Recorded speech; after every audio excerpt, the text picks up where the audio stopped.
السلام عليكم ورحمة الله. السلام عليكم ورحمة الله.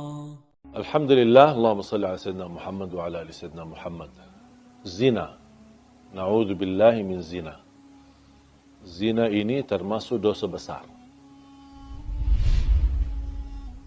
Zina ini bergaulan seorang lelaki dengan wanita yang bukan muhrimnya. Lebih besar lagi kalau wanita ini muhrimnya. Na'udzubillah min dzalik. Wanita ada hubungan keluarga maupun tidak ada hubungan keluarga belum dihalalkan melalui akad nikah, ijab kabul, berarti hubungan mereka itu zina.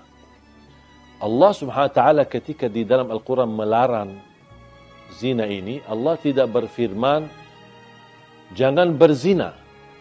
Tetapi Allah berfirman wala taqrabuz zina, jangan mendekati zina. Karena orang berzina tidak akan mungkin begitu saja langsung jatuh kepada zina. Pasti ada proses awal yang membuat hati kita cenderung kepada zina. Pandangan mata, telinga mendengar, lidah berbicara. Sekarang berbicara lidah kita diwakili oleh WhatsApp. Chat bersama seorang wanita, mungkin ketemu di sosial media, boleh enggak kenalan? Boleh. Ya di situ mulai langkah awal daripada zina. Satu kalimat, ini balas, ini kirim, ini balas. Sebentar lagi ada gambar, sebentar lagi ada love, ada sebentar ini ucapan, saya tidak bisa tidur, merindukanmu, kangen samamu, di situlah. Ini langkah-langkah seperti ini, mungkin dianggap remeh, kecil, cuman buang waktu, cuman chat, saya tidak ada niat apa-apa. Di situ yang dilarang oleh Allah, jangan mendekati zina. Nadratun, fabtisamatun, famaw'idun, faliqa'un, fazina. Ini prosesnya. Nadratun, pandangan. Senyum. Ya, pas habis pandangan, apa? Senyum kan? Kalau sama-sama suka, pasti senyum. Kalau tidak suka, tak mungkin diperhatikan. Tapi ini yang bahaya di sini. Wal ainu tazni wa zinahan nadhar. Sebagaimana bersabda Rasulullah, pandangan mata berzina. Mata berzina. Dan zinanya mata adalah mempandangi sesuatu yang haram.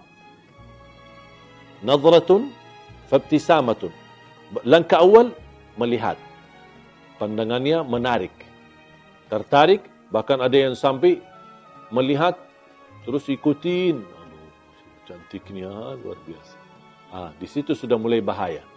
Habis nadratun, muncul langkah yang kedua. Kalau sudah suka, gara-gara pandangan, pasti akan senyum. Pasti akan senyum. Fabtisamatun. Habis senyum, mulai berbicara. Ya, boleh enggak kenalan? Ini nomor saya, nama saya, nama kamu. Kamu kerja di mana? Mulai ngobrol. Awal-awalnya umum. Sedikit demi sedikit, kalau sudah akraban, baru kita. Awal-awalnya katanya ta'aruf.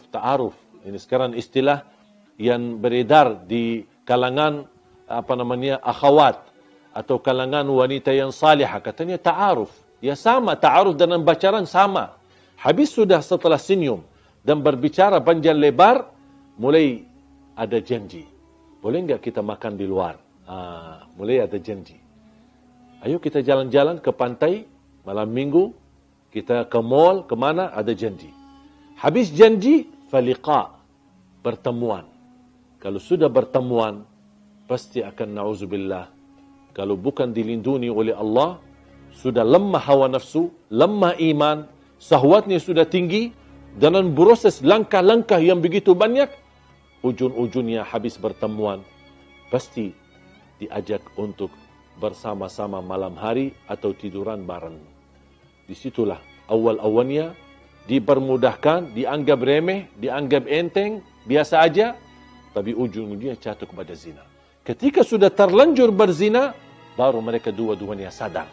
Dan mereka tidak mau tanggung jawab dan saling meninggalkan. Apalagi kalau terjadi kehamilan.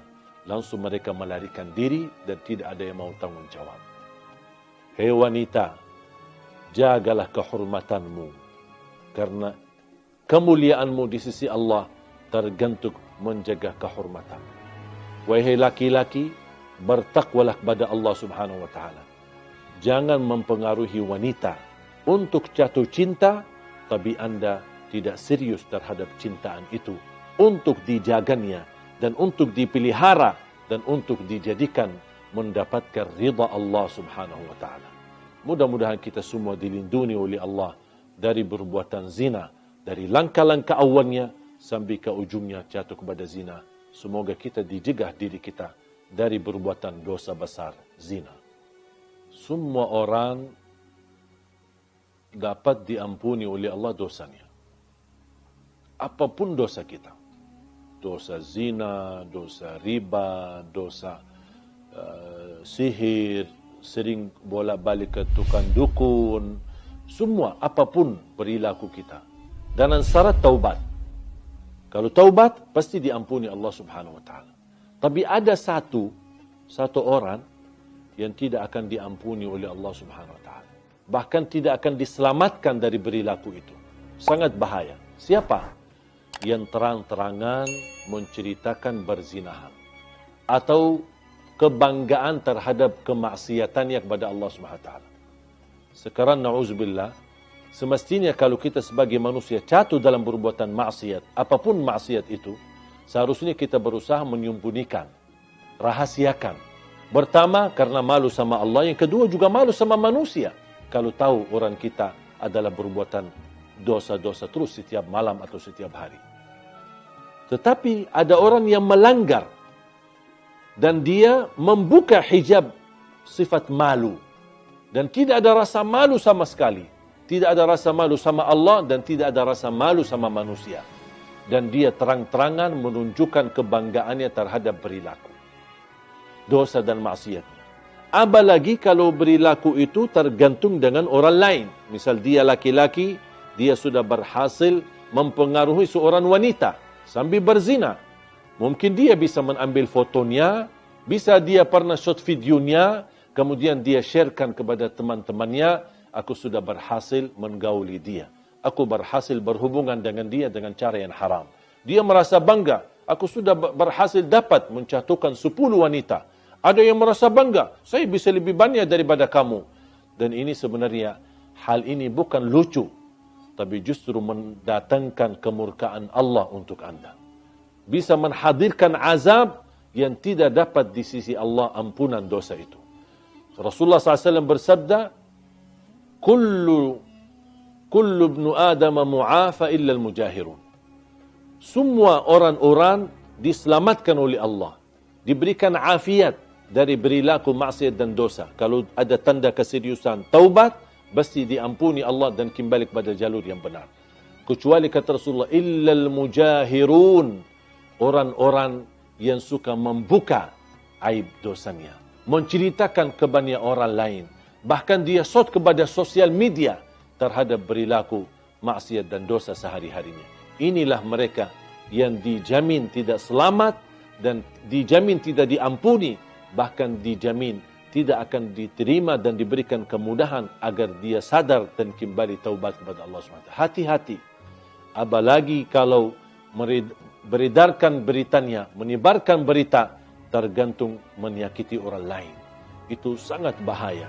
Dan sebagaimana kita berusaha membuka aib orang lain, ingat akan Allah Subhanahu wa ta'ala buka aib diri kita, walaupun kita sembunyi di dalam rumah kita sendiri.